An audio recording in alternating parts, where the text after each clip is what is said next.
लालू नीतीश के 35 साल के राज ने बिहार के बच्चों के पीठ से स्कूल का बस्ता हटाकर बोरा बांध दिया है, मजदूरी का बोरा बांध दिया है। बिहार के लोगों की गरीबी को खत्म करने का रास्ता है शिक्षा, यानी कि स्कूल का बस्ता। इसीलिए जन स्वराज का चुनाव चिन्ह है स्कूल का बस्ता। जब तक सरस्वती नहीं आएंगी तब तक लक्ष्मी नहीं आ सकती हैं। ये तो हिंदू धर्म में हर जगह कहा गया है। स्कूल का बस्ता मांग कर लिया गया है। क्यों? इसलिए कि लालू नीतीश के 35 साल के राज ने बिहार के बच्चों के पीठ से स्कूल का बस्ता हटाकर बोरा बांध दिया है, मजदूरी का बोरा बांध दिया है। तो जन स्वराज की जो सोच है, बिहार के लोगों की गरीबी को खत्म करने का रास्ता है शिक्षा, यानी कि स्कूल का बस्ता। बिहार के लोगों के लिए रोजगार का रास्ता है स्कूल का बस्ता। बिहार में पलायन अगर रोकना है तो उसका रास्ता है स्कूल का बस्ता। इसीलिए जन स्वराज का चुनाव चिन्ह है स्कूल का बस्ता, क्योंकि पढ़ाई से ही लोगों का विकास हो सकता है, पढ़ाई से ही गरीबी दूर हो सकती है। जब तक सरस्वती नहीं आएंगी तब तक लक्ष्मी नहीं आ सकती हैं। ये तो हिंदू धर्म में हर जगह कहा गया है।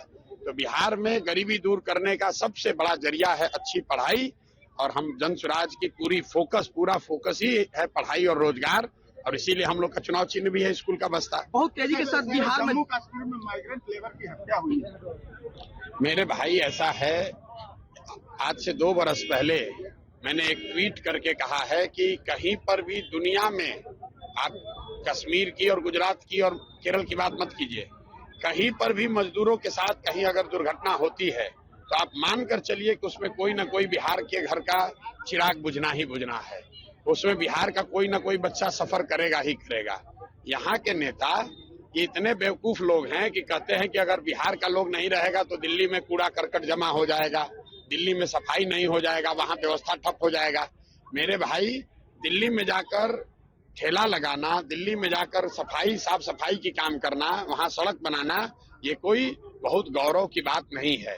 गौरव की बात तब होती कि बिहार में हम लोग सब्जी का खेती करते और यहाँ से हम लोग सब्जी भेजते और दिल्ली वालों को बताते कि मेरे भाई, अगर बिहारियों को बिहारी कह के अपमानित करोगे तो सब्जी बंद कर देंगे, तुम्हारा खाना दाना बंद हो जाएगा। तब तो गौरव की बात होती।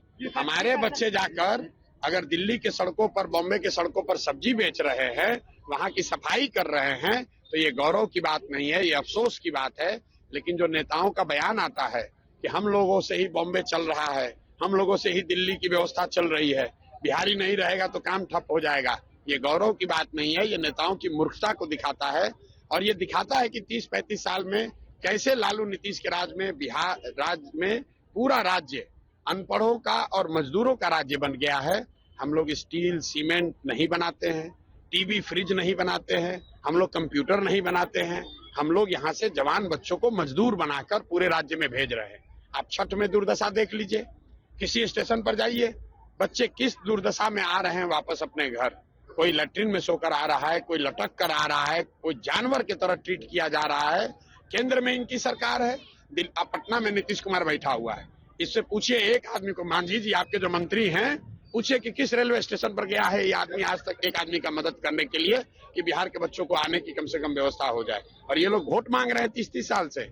जन स्वराज बहुत तेजी के साथ का ट्वीट आया है, ये मोदी का ट्वीट आया है जिसमें कहा गया है कि कांग्रेस जो एहसास हो गया है कांग्रेस को कि जो खोखले वादे करते हैं उसको पूरा करना कितना मुश्किल है। अरे भाई, ऐसा है, वो पीएम मोदी का मामला, अभी मामला बिहार का है। बिहार में मोदी जी ये बताएं कि बिहार के लिए 12 साल में उन्होंने क्या किया। जो भाजपा के समर्थक हैं, मैंने उनको पिछले 2 साल से खुली चुनौती दे रखी है। भाजपा ने, मोदी जी ने बिहार के लिए कुछ किया या नहीं किया, इस बात को छोड़ दीजिए। मोदी जी ने बिहार के लिए पैसा प्रोजेक्ट दिया कि नहीं, इसको भी छोड़ दीजिए। 12 बरस में मोदी जी ने अगर बिहार के विकास के लिए एक बैठक किया है, एक बैठक, काम नहीं, अगर एक बैठक किया है, वो आप हमको प्रमाण दिखा दीजिए, जन स्वराज मोदी जी का समर्थन कर देगा।